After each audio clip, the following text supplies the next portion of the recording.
Assalamualaikum warahmatullahi wabarakatuh. Perkenalkan, nama saya Siti Unta. Jadi di sini saya akan menjawab soal ujian akhir semester dari mata kuliah perbandingan pendidikan. Untuk pertanyaan nomor 1 bisa dilihat di sini. Baik, saya akan menjawab mulai dari sejarah. Pada abad ke-19, studi perbandingan pendidikan seringkali bersifat informal dan dilakukan oleh pengamat yang mengunjungi negara lain, seperti pengembara, misionaris, dan diplomat. Banyak pengamat menulis laporan tentang sistem pendidikan di negara lain. Nah, tetapi belum ada upaya sistematis untuk membandingkan pendidikan di berbagai negara.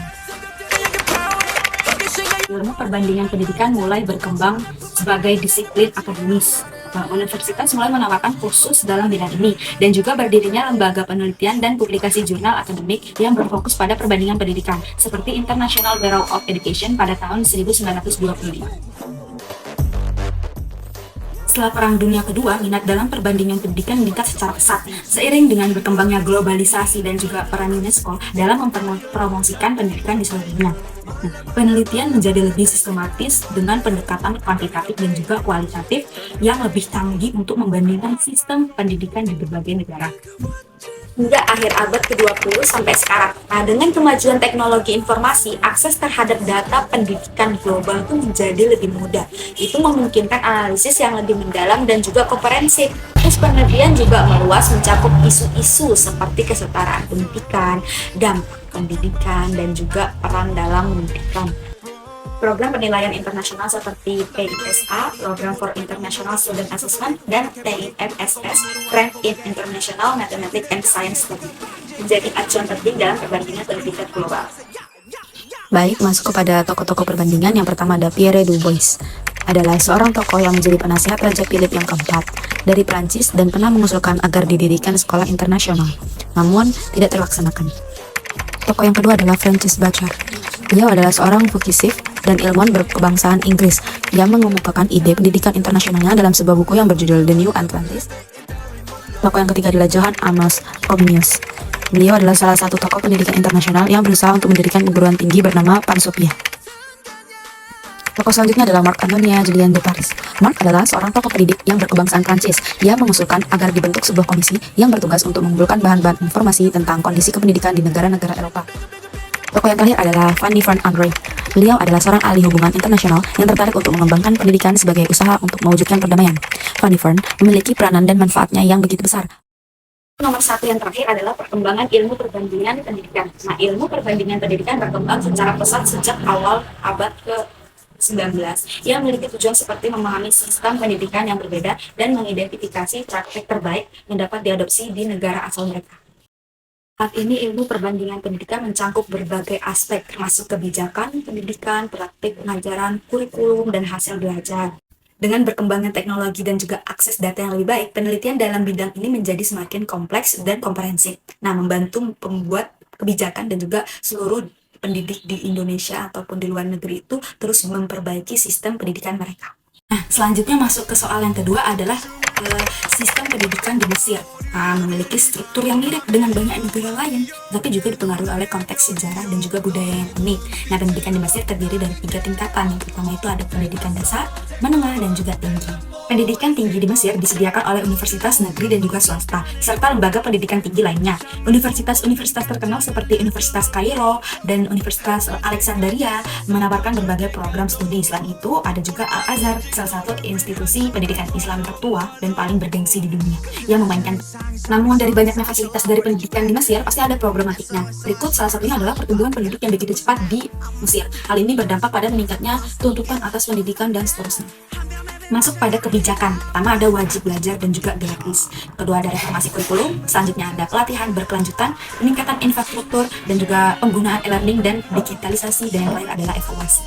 Selanjutnya masuk kepada sistem pendidikan di Amerika Serikat. Nah, Amerika Serikat itu terdapat beberapa pola struktur pendidikan, baik pada tingkat dasar, menengah, maupun pada tingkat pendidikan tinggi. Nah, Amerika menerapkan model pendidikan yang berbeda dengan negara-negara persemakmuran Inggris. Hal ini karena Amerika mencoba melakukan pendekatan humanity perspektif. Nah, hal ini urusan pendidikan diurusi oleh Department of Education atau Kementerian Pendidikan. Dan salah satu problematiknya yakni ketimpangan pendidikan. Contohnya seperti kesenjangan sosial dan ekonomi. Banyak siswa dari latar belakang ekonomi yang rendah seringkali memiliki akses yang lebih sedikit ke sumber daya pendidikan yang berkualitas. Selanjutnya kebijakannya, yakni yang pertama ada No Child Left Behind atau NCLB. Contohnya seperti penekanan pada akuntabilitas. Kebijakan ini menekankan pentingnya akuntabilitas dalam pendidikan dengan mengharuskan sekolah untuk mencapai standar akademik tertentu dan juga menunjukkan peningkatan dalam kinerja siswa melalui ujian standar. Selanjutnya sistem pendidikan di Australia. Nah, sistem ini memiliki struktur yang mirip dengan banyak negara maju lainnya dan dikenal dengan kualitasnya yang tinggi. Sistem ini terdiri dari 3 tingkatan utama. Yang pertama ada tingkatan dasar, menengah, dan juga tinggi. Nah, sistem pendidikan di Australia dikenal dengan kualitasnya yang tinggi kan, dan pendekatannya yang sangat-sangat komprehensif. Dia juga menyediakan pendidikan yang inklusif dan beragam untuk mempersiapkan siswa untuk mencapai atau menghadapi tantangan global. Namun tidak lepas dari sistemnya pasti ada aja problematiknya, seperti infrastruktur sekolah. Nah, fasilitas yang tidak memadai, ada beberapa sekolah terutama di daerah pedesaan dan terpencil memiliki fasilitas yang kurang memadai untuk mendukung pembelajaran yang efektif. Australia terkenal dengan pengembangan kebijakan dan sistem pendidikan yang inovatif dan berhasil. Nah, Australia memberikan saran dan nasihat kebijakan kepada banyak negara yang ingin memperluas sistem pendidikan mereka. Untuk memastikan kualitas pendidikan di Australia ini, pemerintah mengembangkan kerangka perjaminan mutu dan kuat untuk menyeluruh di seluruh negara. Kerangka ini mencakup bidang-bidang utama operasional organisasi seperti pengajaran, tata kelola, kursus, dan kualifikasi serta layanan dan perlindungan klien. Selanjutnya, sistem pendidikan di Belanda. Nah, sistem pendidikan di Belanda ini bentuk sistem pendidikannya ialah sentralisasi. Sistem pendidikan diterapkan di Belanda berbeda dengan sistem pendidikan yang diterapkan di Asia. Nah, sistem pendidikan Belanda menonjol karena program penjurusan yang dimulai sejak tingkat pendidikan dasar yang mempertimbangkan minat dan kemampuan akademis siswa. Adapun problematikanya seperti peraturan kehadiran sekolah di Belanda itu sangat ketat. Nah, siswa hanya diizinkan untuk tidak masuk sekolah untuk alasan tertentu seperti keadaan darurat atau perayaan hari keluarga atau hari penting. Berikut adalah beberapa poin penting dari kebijakan pendidikan di Belanda. Pertama adalah pendidikan internasional atau PA. Kedua ada orientasi internasional sistem pembelajaran berbasis masalah atau PBL. Yang selanjutnya ada universitas ilmu terapan, mengadakan universitas riset dan melakukan PhD. Sistem pendidikan Jepang. Masuk kepada sistem pendidikan di Jepang dikategorikan sebagai pendidikan yang masih tradisional. Nah, pemerintah pusat memiliki otoritas penuh atas pendidikan, termasuk menetapkan kurikulum yang diterapkan di sekolah negeri dan swasta di seluruh negeri Jepang. Nah, pengajaran menekankan daya ingat dan juga hafalan untuk menguasai materi pembelajaran. Jadi di sini saya akan memberikan sedikit problematika pendidikan di Jepang. Yakni yang pertama ada penolakan terhadap perbedaan dalam sistem pendidikan. Nah, sistem pendidikan di Jepang ini cenderung menolak adanya perbedaan, sehingga siswa yang memiliki prestasi akademis yang lebih tinggi tidak diperbolehkan untuk mempercepat jenjang pendidikan mereka yang dianggap sebagai bentuk diskriminasi. Adapun kebijakan pendidikan yang ada di Jepang adalah pertama ada kurikulum nasional yang mumpuni, promosi budaya dan nilai-nilai tradisional, inklusi pendidikan untuk semua, kemitraan antara sekolah, keluarga, dan masyarakat. Selanjutnya ada pengembangan keterampilan untuk dunia kerja, dan yang terakhir ada penekanan pada pendidikan moral dan juga kebudayaan. Masuk kepada sistem pendidikan di Finlandia. Nah, sistem pendidikan di Finlandia percaya bahwa tidak semua siswa itu memiliki kemampuan yang sama, sehingga pengujian standar tidak memberikan pendidikan yang baik. Selain itu, pendidikan di Finlandia tidak menekankan untuk mendorong siswanya menjadi yang terpintar di sekolah. Sebaliknya, lebih menekankan untuk membangun komunitas belajar, seperti guru sebagai pendidik, siswa sebagai anak didik, dan masyarakat sebagai bagian dari pendidikan. Nah, di Finlandia memiliki kurikulum yang tidak pernah berubah. Hal ini menyesuaikan dengan kultur yang ada di negara tersebut. Kementerian Pendidikan di Finlandia menyatakan bahwa pendidikan merupakan sektor pembangunan yang paling berpengaruh dalam perekonomian negara. Problematika pendidikan di Finlandia itu disebabkan oleh penurunan perekonomian yang secara drastis, serta terdapat utang negara yang banyak, sehingga hal tersebut memberikan pengaruh yang cukup besar bagi pendidikan di Finlandia karena anggaran pendidikannya dibatasi oleh pemerintah. Untuk kebijakan pendidikan di Finlandia, ini tuh kebijakannya pendidikan itu merata dan berkualitas tinggi. Pemerintah Finlandia berfokus pada pengembangan siswa secara keseluruhan, bukan hanya akademik saja. Negara ini terkenal memiliki kebijakan pendidikan yang bertujuan untuk memberikan pendidikan yang berkualitas tinggi dan merata bagi siswa. Nah, berikut ini seperti beberapa kebijakan itu dengan meminimalisir pekerjaan rumah atau PR, tidak banyak memberikan PR. Nah, dan juga di Finlandia ini tidak ada perbedaan antara kelas reguler dan non reguler. Nah, kelas khusus atau kelas biasa atau kelas bilingual, nah itu tuh tidak ada perbedaan. Nah, jumlah dana yang diberikan kepada sekolah negeri dan sekolah swasta itu juga sama. Selanjutnya masuk kepada sistem pendidikan di Korea. Nah, pemerintah Korea itu bersifat sentralistik. Nah, yang berarti bahwa kebijakan pendidikan dan lainnya itu dapat dilakukan tanpa persetujuan badan legislatif daerahnya. Nah, Menteri Pendidikan diberi wewenang dan otoritas pada setiap provinsi dan daerah khusus maupun dimanapun itu. Nah, masing-masing Dewan Pendidikan terdiri dari 7 anggota yang dipilih oleh daerah otonom. Nah, Korea menerapkan wajib belajar 9 tahun dimulai dari grade 1 sampai grade 9 SD seperti SD sampai SMP. Dan itu tidak dipungut biaya, tetapi pada tingkat SMA biaya sekolah menjadi tanggung jawab individu. Tetapi dengan sistem yang bagus pun problematikanya sangat miris. Di Korea, tekanan akademik mereka itu berlebihan. Sistem pendidikan di Korea itu dikenal memiliki standar akademik yang tinggi dan kompetitif. Nah, orang tua, masyarakat, dan juga sekolah meletakkan tekanan yang besar pada anak-anak di Korea untuk berprestasi akademik. Ini dapat menyebabkan siswa mengalami tingkat stres yang tinggi dan masalah kesehatan mental. Masuk kepada kebijakan pendidikan di Korea, ini sangat terstruktur dan fokus pada prestasi akademik yang tinggi. Nah, berikut itu beberapa poin penting tentang kebijakan pendidikan di Korea. Seperti mereka itu menerapkan kurikulum nasional. Nah, kurikulum nasional ini diatur oleh Kementerian Pendidikan di Korea. Nah, kurikulum ini menekankan mata pelajaran inti seperti matematika, sains, bahasa Korea, bahasa Inggris, dan sejarah. Nah, selanjutnya ujian masuk universitas yang kompetitif. Ujian masuk universitas yang dikenal sebagai CSHT atau College Scholastic Ability Test adalah salah satu aspek yang paling menentukan dalam sistem pendidikan di Korea. Selanjutnya adalah sistem pendidikan Malaysia. Nah, sistem pendidikan Malaysia ini meliputi pendidikan prasekolah hingga perguruan tinggi. Di Malaysia, warga negaranya dapat menempuh pendidikan dari sekolah milik kerajaan, sekolah swasta maupun secara individu. Nah, sistem pendidikan yang wajib ditempuh yakni sekolah rendah dan sekolah menengah. Meskipun bentuk pemerintahannya adalah kerajaan, namun kerajaan tidak memiliki hak untuk menentukan kurikulum atau cara pengajaran yang harus diterapkan.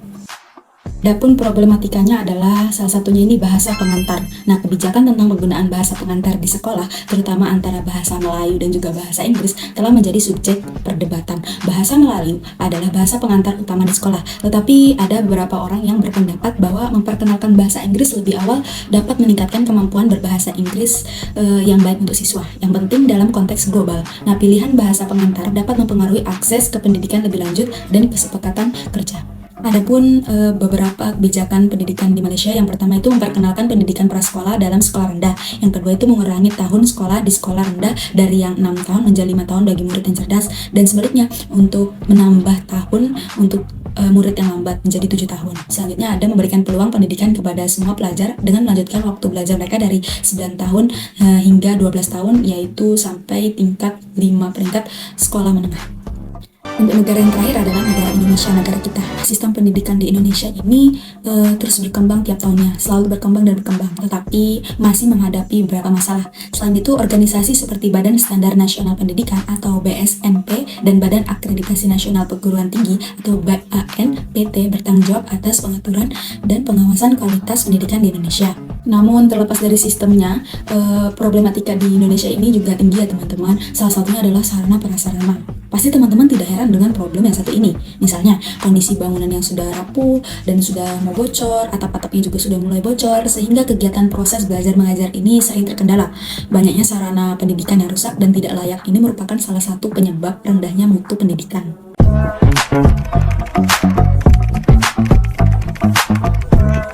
Baik, saya akan menjawab untuk soal yang ketiga, itu untuk pertanyaannya ada di sini.